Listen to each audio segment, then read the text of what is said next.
Tunamshukuru Mungu kwa neema yake anayozidi kuachilia.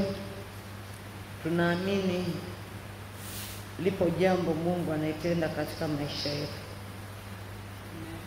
Tuliona tangu mwanzo jinsi Mungu katika uumbaji, nikasema Mungu ana muundo, na tukauona ule muundo kutoka mbinguni ya kuanzia hapa duniani, na tuliona ule muundo wake kama mama alivyosema kwa habari ya piramidi. Tulimuona jinsi anavyotenda. Kule alikuwa na malaika hawana miili, lakini ni ule utendaji ule ndio aliouleta huku kwetu sisi wanadamu. Tukaona jinsi malaika kule ndani alipopata kufanya itirafu, jinsi ambavyo alianguka kutoka katika ule muundo aliyokuwa ametengenezwa kwayo, na tuliona alipotea. Lakini tulitembea maeneo mbalimbali mpaka tukafika kujua hivi kwamba Mungu anatumika na moyo wako, atumiki na kipawa chako, ila kipawa kinamsaidia kutimiliza lile kusudi. Na ndio maana baada ya anguko hakuweza kuwatumia wale watu, maanake kila alipotaka kujaribu kuwatumia wale watu anatengeneza mazingira ya kuwatumia watu, ilishindikana. Na ndipo wakati wanafanya vile aliendelea kutafuta mtu kama wewe na mimi leo tulivyotafutwa, na yule mtu akamtafuta, alimpata Ibrahimu, na Ibrahimu alitengwa. Ina maana alipotengwa alienda kuanzisha mfumo, na ule mfumo ulikuwa ni mfumo wa kiungu. Na tunaona katika vizazi vyake ilikuwa ni matengenezo tu, wapatikane wale watu ambao wamekusudia. Maanake watu ilifikia wanafika ukomo wa maisha yao, lakini kusudi lilikuwa linaendelea. Tunaona akafika mpaka alivyoenda Yusufu kule Misri kwa ajili ya kuandaa, akawa kama sehemu ya makimbilio kwa watu waliokuwa Kanani. Maanake Kanani ulikuwa hujatakiwa kukaliwa bado, maanake wale Waamori na Waiti walikuwepo bado. Tunaona wale watu wakachukuliwa wakapelekwa kule Misri.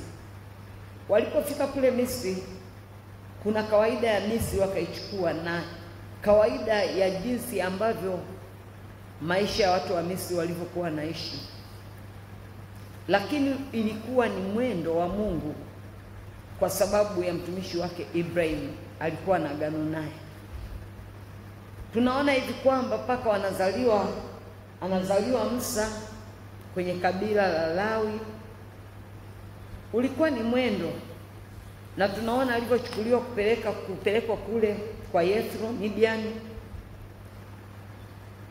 Tunaona alilelewa kwenye familia ya kifalme ya waabudu miungu, akatengwa. Kule alipelekwa lilikuwa jangwa lake ili atengenezwe.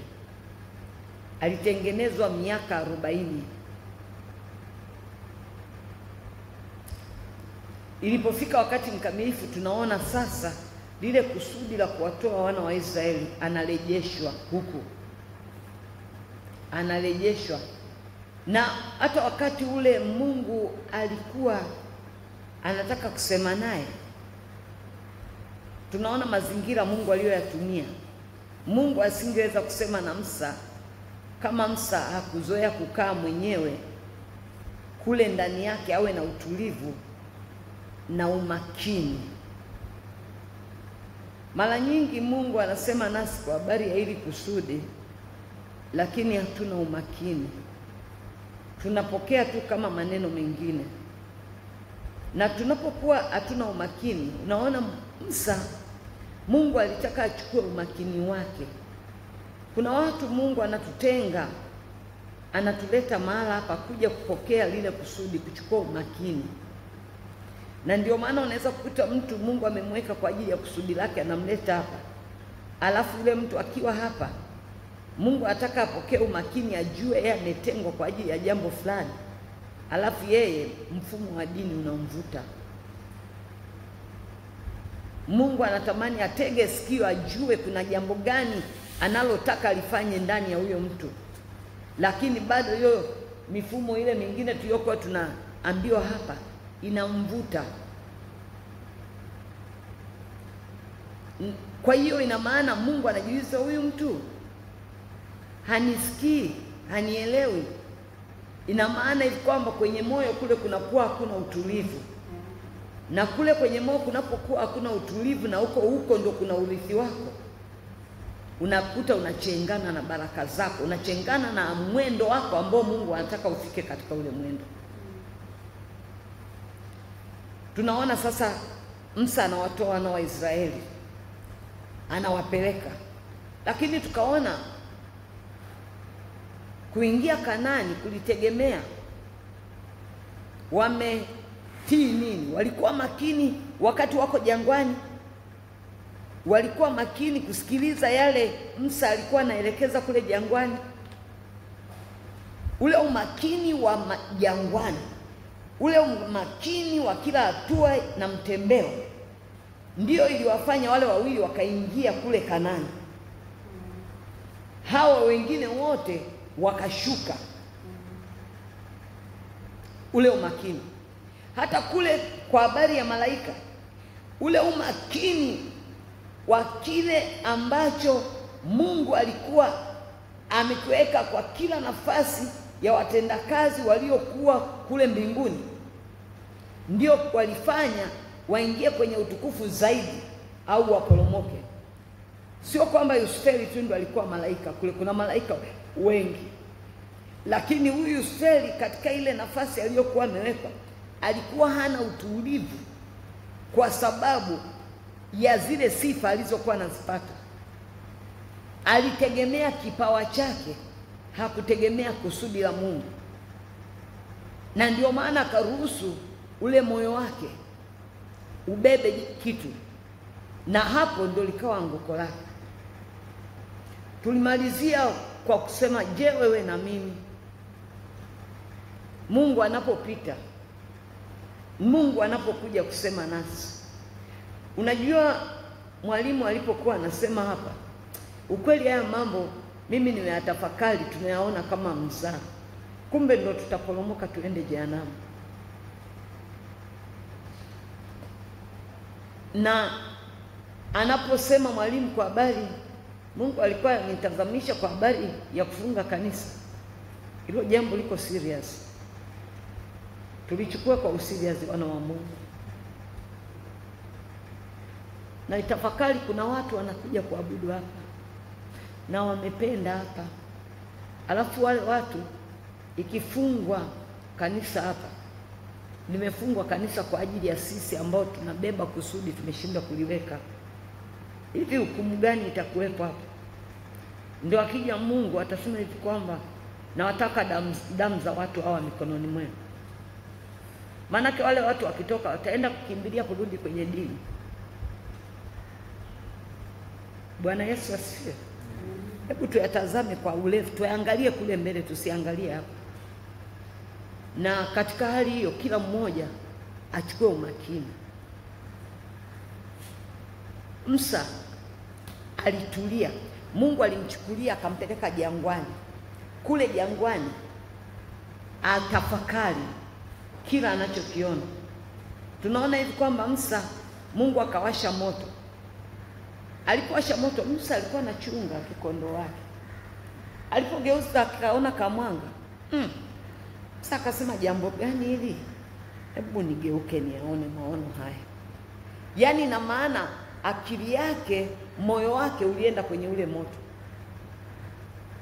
Mungu hakuweza kusema na Musa kwa sababu alikuwa hana utulivu ndani. Alikuwa hana umakini. Lakini alipogeuka hivi, yeye mwenyewe alisema, haya ni maono gani sijawahi kuyaona? Hebu nigeuke kabisa. Yaani ina maana aliweza kugeuka hivi. Alafu ni kitu gani hiki? Hivi wewe unaona kitu gani jioni ya leo? Na katika siku ya leo Mungu anapozidi kusema nasi, nasikia kutetemeka, na usikia moyo wangu umebeba moto.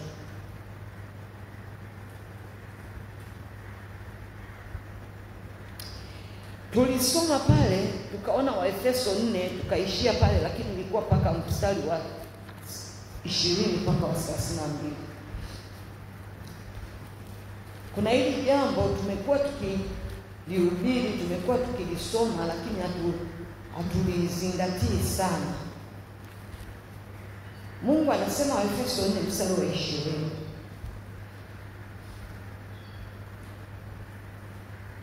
Nianzie mstari wa 17.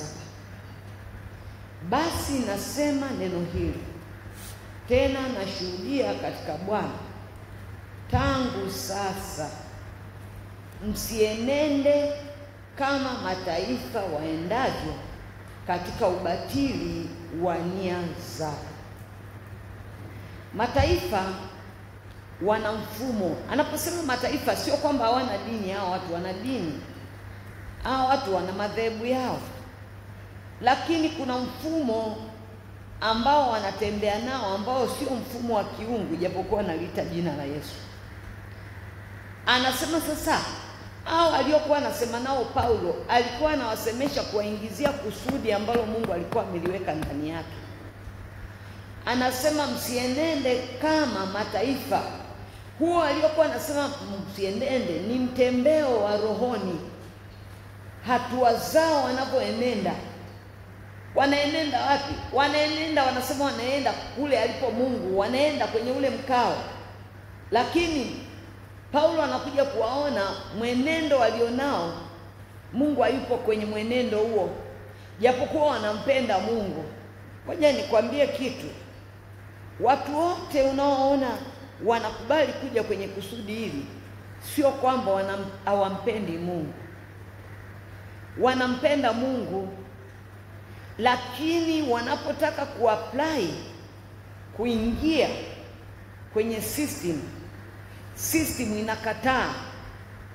Kwa sababu hii system ni ya mataifa, system ya kidini, system ya kidhehebu, iko nje kabisa na system ya kiungu. Sasa ndio maana hapa huyu anasema msienende kama mataifa waenendavyo. Hawaenendi kwa jinsi ya miguu. Kule rohoni kuna mtembeo. Kule rohoni kuna mtembeo ambao mtu anahamishwa katika kila hatua anayoiendea kwenda katika hatua mpaka tufike tunaingia mbinguni. Tumetembea, tumeingia hatua mbalimbali, na katika hatua mbalimbali ndilo kusudi linatembea.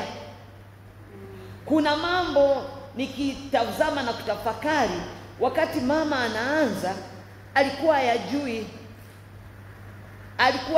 lakini kadri alivyokubali kuingia kwenye ule mwenendo, kuna hatua anapelekwa, anapokuja Mungu kumtoa, kuna hatua unapitia.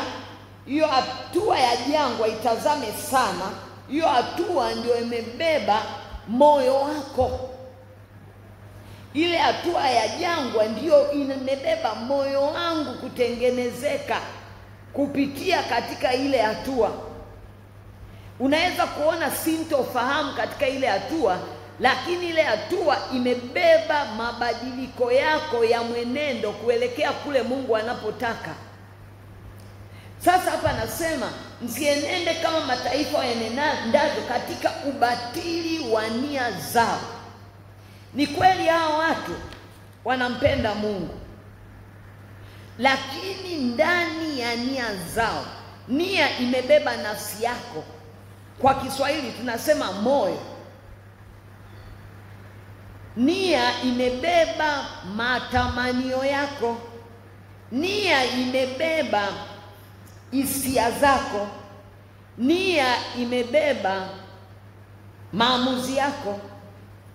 Nia imebeba fikra zako, na kile utakachokifikiri na kukihisi ndani yako ndiyo nia yako. maanake kitakuingiza kukitendea kazi.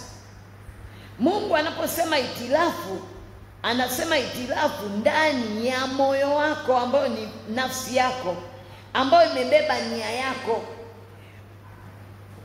Hisia zako au za kwangu zinamtamani Mungu. Ninapokuja kukiingiza katika utendaji kile nilichokipokea, kwa sababu nia yangu haijageuka, siwezi kutembea katika kile anachotaka nitembee Mungu.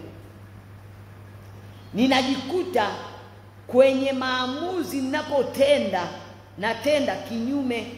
Ndio hicho kilimsumbua Paulo katika kitabu cha Warumi 7, sitasoma.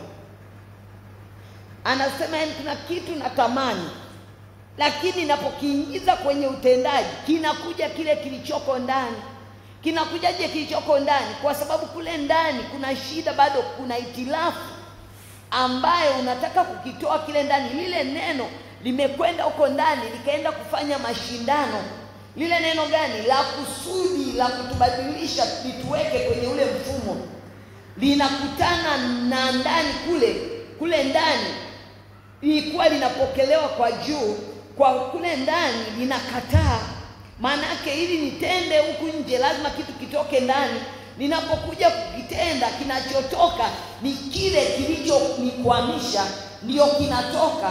Haitoki kile ambacho yeye alikileta.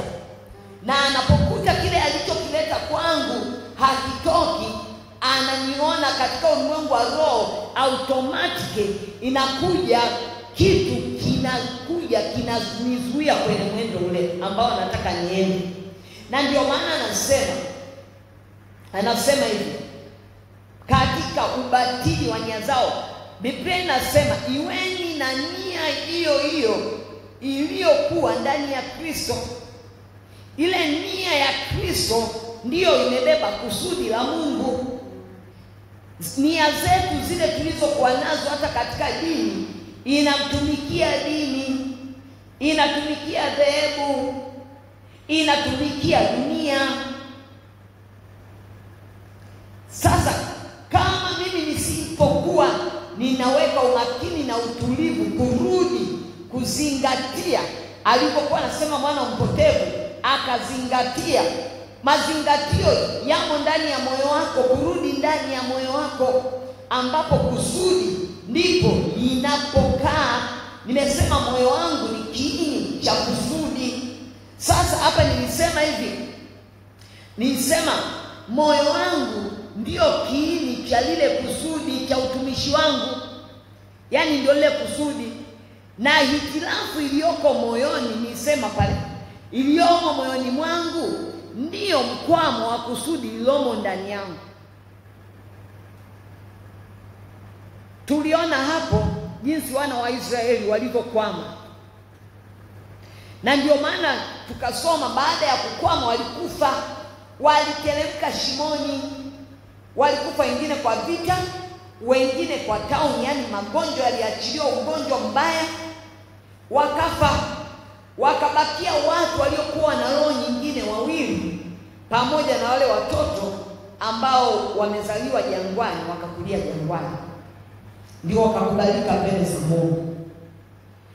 Efeso hii inatuambia hivi, mstari wa 18, ambao akili zao zimetiwa giza. Mataifa akili zao zimetiwa giza, yani hawawezi kulielewa kusudi la Mungu. Watu wa dini hawawezi kuelewa kusudi la Mungu. Watu wa madhehebu hawawezi kuelewa kusudi la Mungu. Na ndio maana tuliokolewa, lakini katika kuokolewa tukakaa kwenye kusudi. Manake kuja kwa Yesu, kuokoka ndio kuingia kwenye kusudi, lakini tulishindwa kulitafsiri lile kusudi kwa sababu ya mioyo yetu vile vilivyokuwa vimebebwa ndani. Manake ili moyo wangu utafsiri kusudi, mtafsiri wa kusudi ni Roho wa Bwana anapokaa ndani yangu, na Roho Mtakatifu hawezi kukaa ndani yangu kama mimi nisipokaa ndani yake. na akikaa ndani yangu ndio anaanza kututafsiria katika kila hatua na kila mwenendo na kule tunapoelekea. Bwana Yesu asifiwe. Anasema ambao akili zao zimetiwa giza, nao wamefarikishwa na uzima wa Mungu. Yaani nao wamefarikishwa na lile kusudi la Mungu. Wanaenda kanisani lakini wamefarikishwa na uzima wa Mungu. Sasa sisi kule ndani tunapokuwa lile kusudi limeleta itilafu ndani ya mioyo yetu, tumebeba itilafu, kitu kinachotokea tunafarikishwa na ule uzima. Lile kusudi ndio limeleta uzima ndani ya mioyo yetu. Ili tuone ule uhai, lazima hivi kwamba hivi vitu, nia zetu ziwe safi, zisiwe na ubatili. Akili zetu tukiwa na nia ya ubatili ndani, akili zinatia giza, tutakuwa tunaona mambo ni kawaida. Kila tunaolifanya tunaona ni kawaida. Ndio maana kitu kinachokuja kurudi, mazoea yanarudi, mizaa itarudi. Shetani anafanya kwa hila sana kukamata watu. Mizaa ni nini? Mizaa nitaanza kusema hata uongozi. Yaani kanisa la Kristo tumekaa katika hali fulani, hata kiongozi naweza kumsema. Na wakati huo sasa ndio naambiwa Nisa, Mungu amekaa ndani. Tunaanza kusema Mungu atusamee. Kuna vitu kidogo kidogo usifikiri tuna kusudi la Mungu inatukataa kwa sababu tumeenda kuzini. Hapana, ni zile itirafu zilizoko ndani. Zile itirafu ndio zinaleta mkwamo. Sasa kwa sababu Mungu anakuja sasa kulivusha kanisa, akija anapokuja kulivusha, anakuja kuleta neno, na anakuja sasa, anashuka pale, anamchukua mtumishi wake, anatuchukua wote, lengo lake. Lakini anatukuta sisi hatujaunganika kule, tuna itirafu. Kitu kinachofanyika, kuna hatua anaenda, sisi tumekwama. Shetani anatenda kwa hila, yaani usipokuwa makini, anatenda kwa hila sana. Sasa hivi roho inayotenda kazi ndani ya kanisa, ndani ya mwili wa Kristo, ni roho ya mpinga Kristo. Kusudi la Mungu haliwezi kwenda na roho ya mpinga Kristo. Mpinga Kristo, tunaposema mpinga Kristo, ni mtu aliyokuwa ana mfano wa Kristo. Tumekaa rangi mbili. Ni mtu kabisa ambaye anajua kuambia habari ya Yesu. Mpinga Kristo hatoki kwa pagani. Mpinga Kristo anatoka kwenye kabila la Dani. Dani ni mtoto wa nani? Wa Yakobo. Kwa hiyo mpinga Kristo hatoki kwa watu ambao hawajaokoka. Mpinga Kristo yuko ndani ya watu waliookoka, ambao wanamjua Mungu. Akija mpagani akwambie ya kwake, utajua wewe si unajua kabisa huyu ni mpagani. Haya, nani ambia ni mpagani? Lakini mpinga Kristo anakuja kwa sura ya utakatifu. Wana wa majoka meupe yaliyoko ndani ya kanisa, amejificha ndani ya kanisa, ambao Yesu ndo anataka kuyaponda vichwa katika nyakati hizi. Bwana Yesu asifiwe. Haleluya. Sasa hapa anasema mstari huu, ambao akili zao zimetiwa giza, nao wamefarikishwa na uzima wa Mungu kwa sababu ya ujinga uliomo ndani yao, kwa sababu ya ugumu wa mioyo yao. Yaani tunafarikishwa na lile kusudi la Mungu kwa sababu ya nini? Ya ujinga. Ujinga huu umekuja kwa nini? Hatujui. Mjinga hajui kitu. Angejua, angeescape, angetoroka. Kwa sababu ya ujinga uliomo ndani yao. Kwa sababu gani? Ule ujinga umekaa kwa nini? Wanalisikia neno lakini wamefanya mioyo yao kuwa migumu.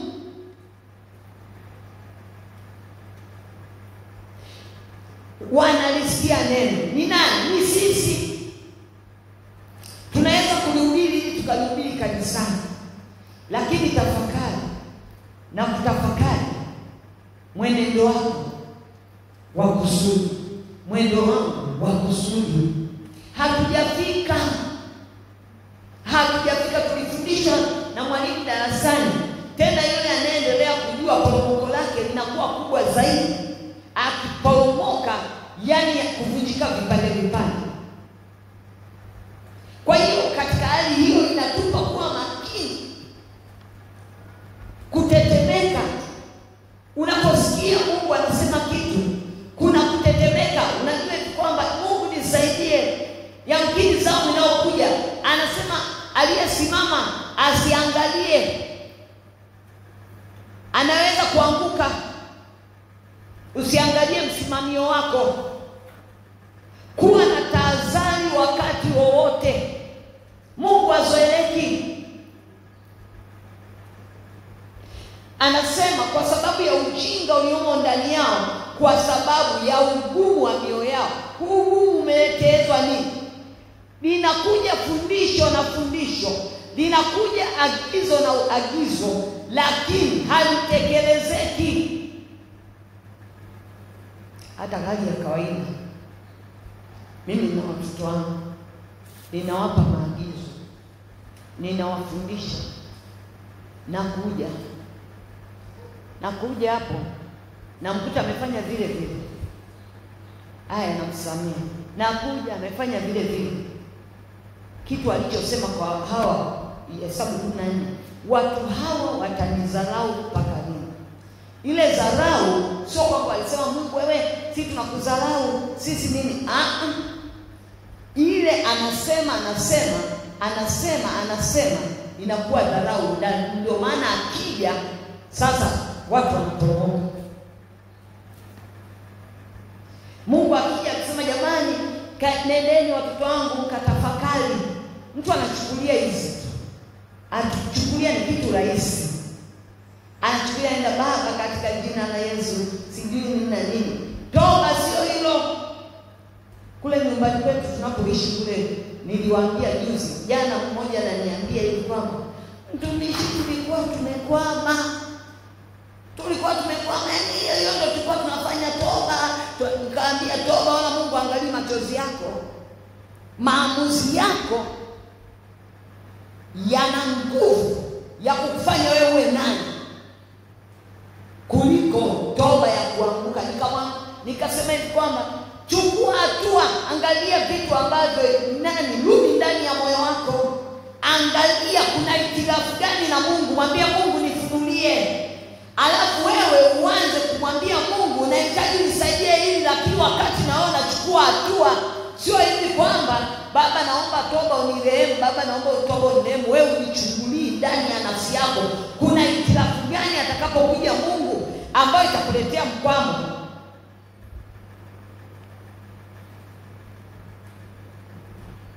Tuliona kuingia Kanani kulitegemea utii wao na kukubali tohara.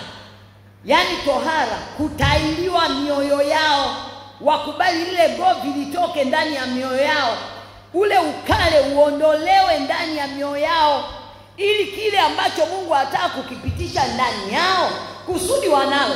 Ila kuna jambo linatakiwa lifunuliwe ndani yao ili mwendo uanze. Anasema ambao, sababu ya ugumu wa mioyo yao, anasema ambao wakisha kufa ganzi wanajitia katika mambo ya ufisadi, wapate kufanyiza kila namna ya uchafu kwa kutamani. Anaposema kutamani sio zinaa tu, anaposema kutamani sio wizi. Kule ndani ya nafsi yako unawachukuliaje watu? Unachukuliaje Mungu anaposema neno?